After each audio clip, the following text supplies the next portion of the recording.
It's a very good afternoon to the children of class 11 arts.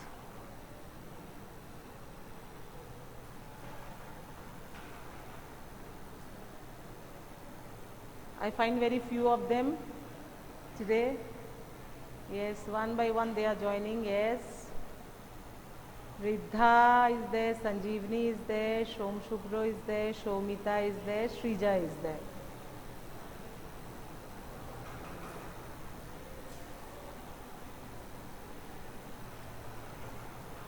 Yes, Mitu Dhru has joined, Kunal has joined.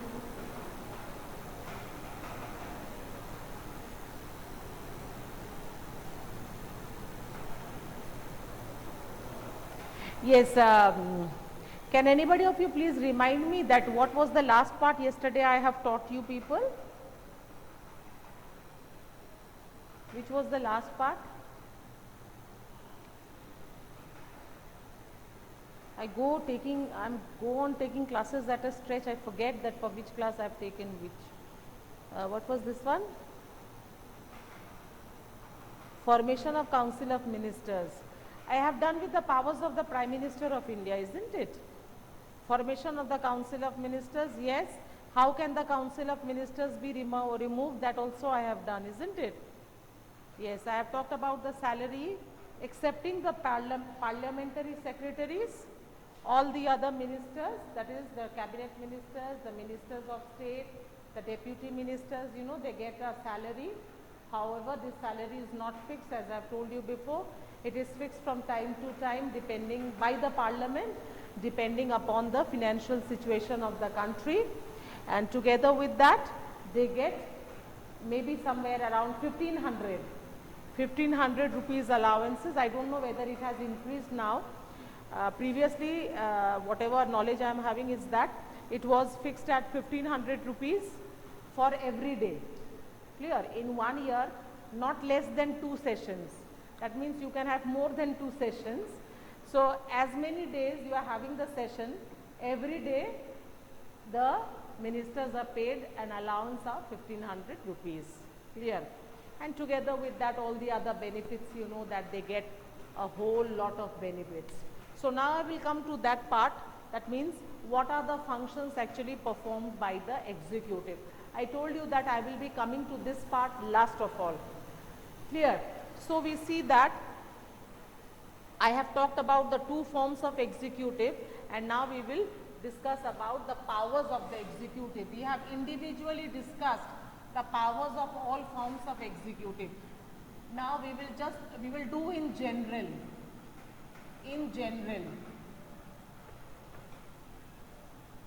Powers of the executive. If I say what are the powers of the executive, first if it comes to administrative powers, we see that all the administration of the country is actually carried on by the Prime Minister and the Council of Ministers, obviously under the name and head of the President of India. That means the whole administrative process, that is the running of the government of the country, is actually made by the executive of the country. Second one, appointment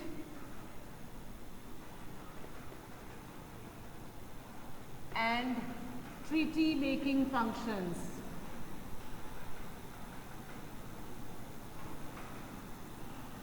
Appointment and treaty making functions, as we have already discussed, that the appointments are made, treaties are signed by the President, but he is always bound to take the advice of his Prime Minister and his Council of Ministers.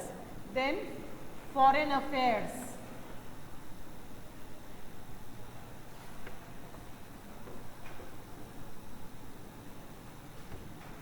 Foreign affairs, if you talk about the foreign affairs, you will come to see that, it is the executive, that is the President, obviously under the advice of the Indian Prime Minister and the Council of Ministers, will decide that with which country to have good relationship, friendly relationships, with which country, and with which country not, with which country to go and set up cordial relations between both of them. It is actually decided by the executive, that is the president, obviously under the decisions given by the Prime Minister and the Council of Ministers. Then you see with the judicial functions.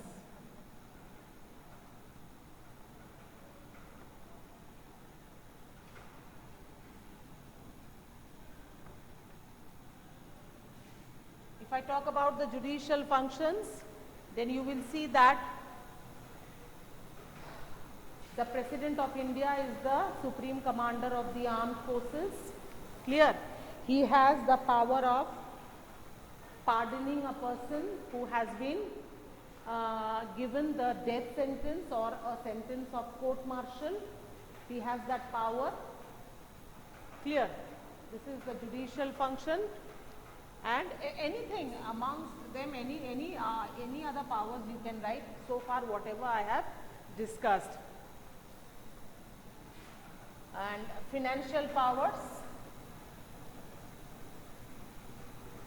If I talk about the financial powers, we see that the contingency fund of India is actually under the President of India, and to which state what amount of loan is to be given, to which country financial aid or help is to be given, it is decided by the President and obviously under the decision given to it by the Prime Minister and his Council of Ministers. Why I am repeating these words again and again, that the Prime Minister and the Council of Ministers? Because from the very beginning I went on repeating the same thing, that the President in India is just a nominal head, whereas the actual powers are actually exercised by the Prime Minister and his Council of Ministers. So with this we come to an end to the chapter on executive. Now if you have any questions you can ask me. If not, then I will move on to giving you some questions from this chapter. I suppose hardly there are 1 or 2 chapters left from this book. After I complete the judiciary, in the next class I will start with judiciary and then I will move on to a political theory book.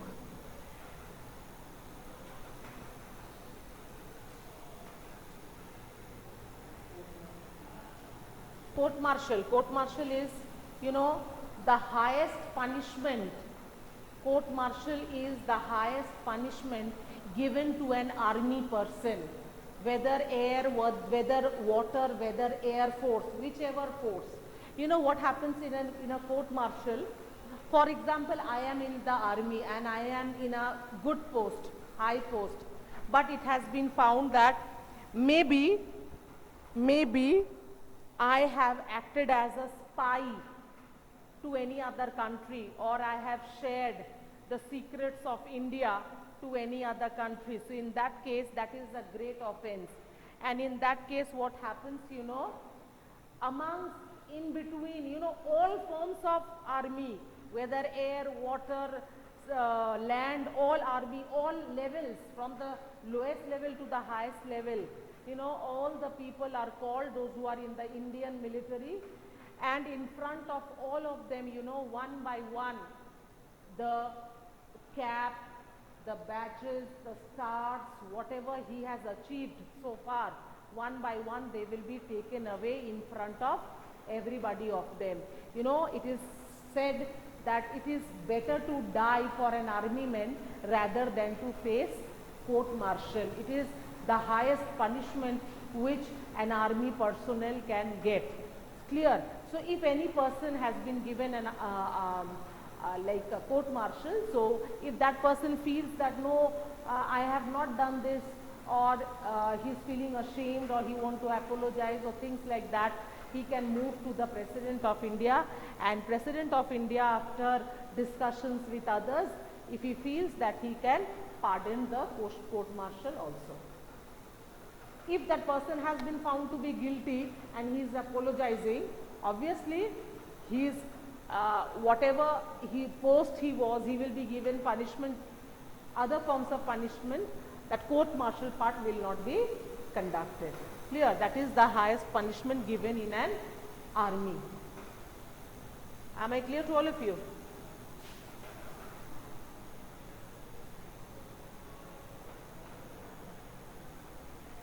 Okay. The weather is such, too much of humidity and continuous classes, feeling tired, feeling exhausted.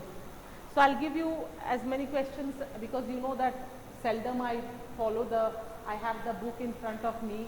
I usually like to teach without the book. So whatever questions is there in my head office now, I'll be giving it to you. So please write it.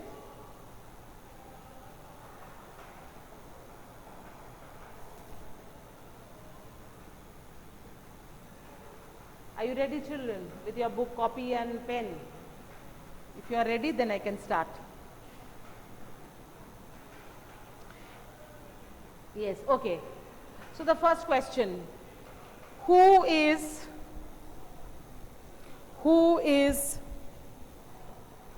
the head of H capital, head of the state of India, S capital, I capital, state of India? 1 marks. Next one. Who is the head of the government of India? The first one is president, then this one is the prime minister. You know that. 1 marks. For both of them, 1 marks. Next one. Who takes over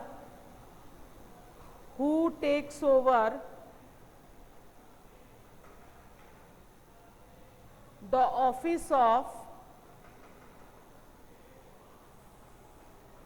the president if in case it falls vacant? V-A-C-A-N-T, vacant, question mark. 1 marks. This will be first Vice President of India, and if the Vice President of India is not present, then the Chief Justice of the Supreme Court. Clear? Next one. How is the President of India elected?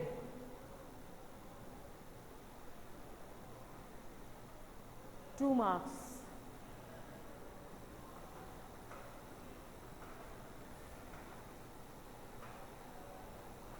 What is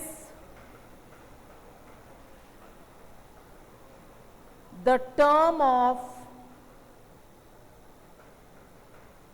office of the Indian President?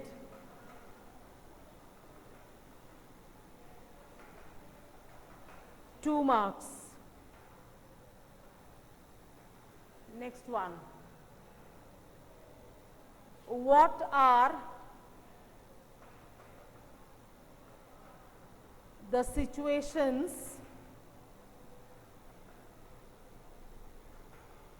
under which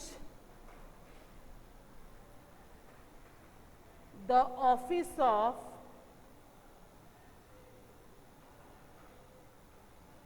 the President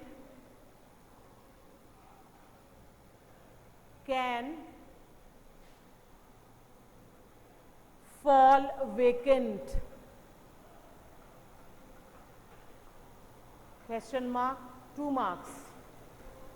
Next one. How can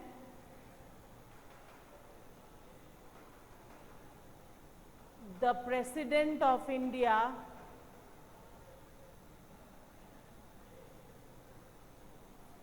BEB, removed from office. You will have to explain the process also, clear? Not the term only, 2 marks. You will have to explain the process.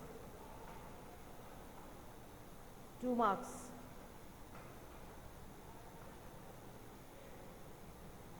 Next one, why is the President of India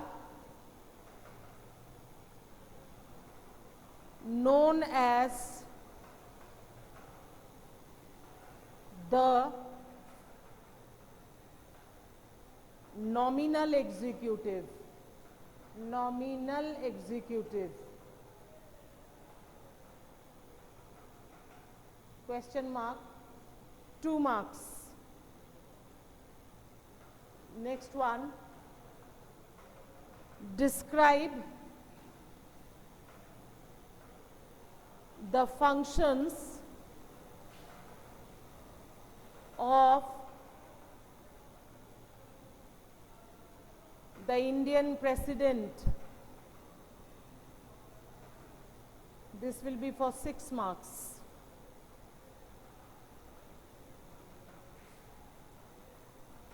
Next one, how is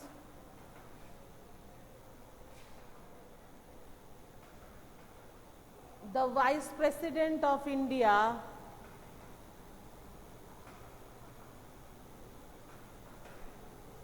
elected?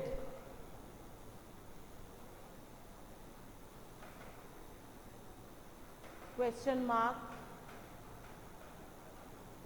I am not giving you that question that how he can be removed, because the removal process of the President and the Prime Minister, Vice President and the Vice President is the same. Next one, what are the functions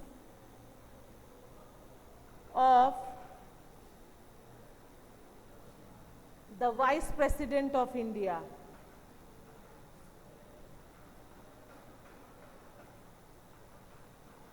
Here you will have to write about the dual functions, clear? 4 marks. Next one, how is the Prime Minister of India appointed? Now you see the words I am using, appointed. So you will have to write he is appointed by the President, who usually the leader of the party which has got the absolute majority, the leader of that party is appointed as the Prime Minister by the President. Clear? You have to please be careful about the terms which have been used. 2 marks. What is the term of office of the Indian Prime Minister?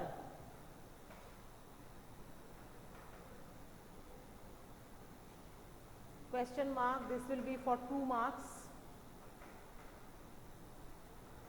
Next one,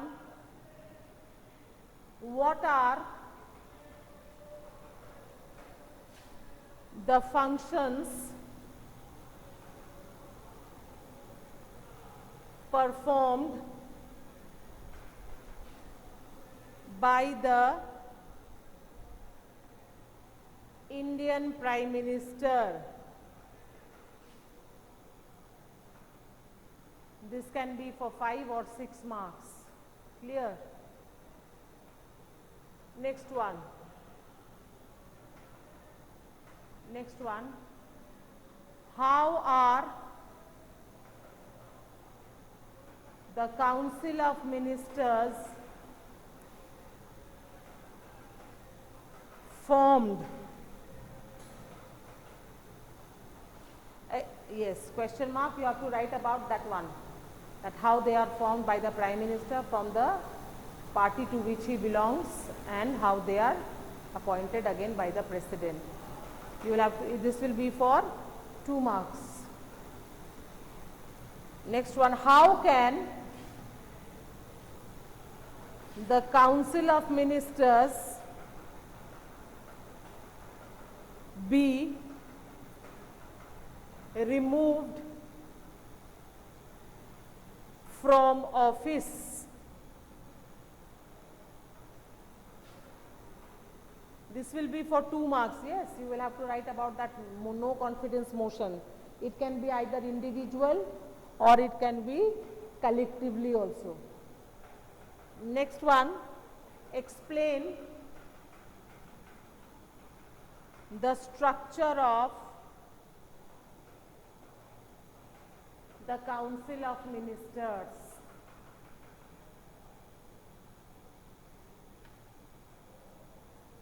Clear? It can be either for 4 marks or for 5 marks. And one question more. What are, dear ma'am, yes ma'am, what is the marks for the question regarding election of Vice President? 2 marks. 2 marks. Now, next one, what are the functions / powers, you can write, both same, powers, or you can put a / and you can write functions of the executive. It's a general one which I have taught now. Any 5 you will write. It can be for either 5 marks or it can be either for 6 marks. Clear? Prepare these questions more or less. More or less, as far as I remember, I have covered as many questions which can come from this chapter. If there are anything extra, I will let you know. And if apart from this, whatever I have said, if you have any doubts, you can ask me.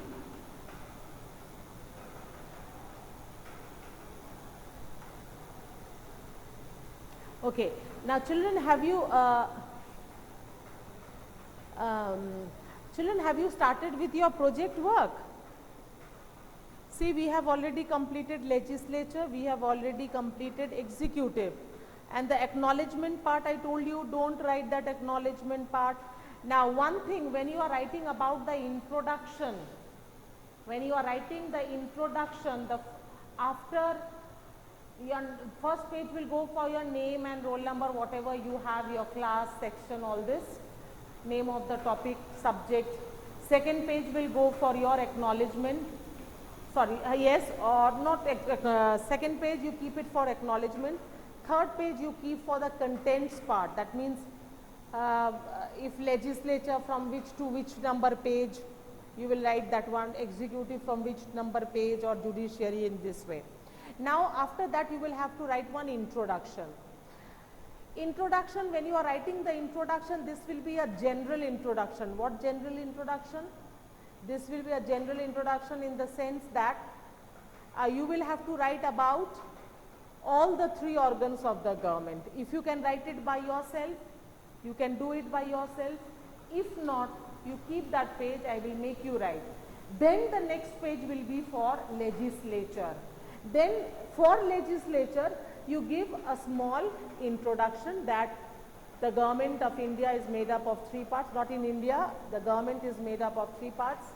Then you talk about that in India, at the union level, the legislature is popularly known as the Union Parliament or the Indian Parliament. It's small introduction, and in the same page you can start with the structure of the houses. Clear? Structure of the parliament, and then you can deal with both the houses individually. Am I clear, children? If you cannot write the first introduction I am talking about, the general introduction, if you cannot write, do not write it. I will make you write. Clear? Okay. Thank you very much, children. Next day I will start with the executive part. Sorry, judiciary part. Thank you.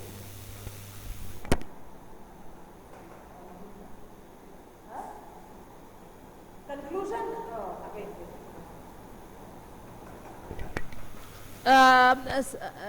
Shomshubro, conclusion not now. Conclusion towards at the end. After you have done the 3 organs of the government, then.